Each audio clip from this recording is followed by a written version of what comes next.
Hindi pa to campaign joke ulit ni dating Pangulong Duterte? Hindi ba tayo nasanay dun sa jet ski promise niya?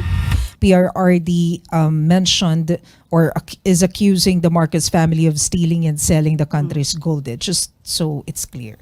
Wala ba siya mga economic experts na magsasabi sa kanya kung ano ba talaga ang regular activities ng BSP? Ayon sa BSP, ang pagbebenta ng gold is just a regular activity. Why? To pump up the economy. Even at the time of former President Duterte, trabaho na ito ng BSP. Hindi niya ba alam iyon?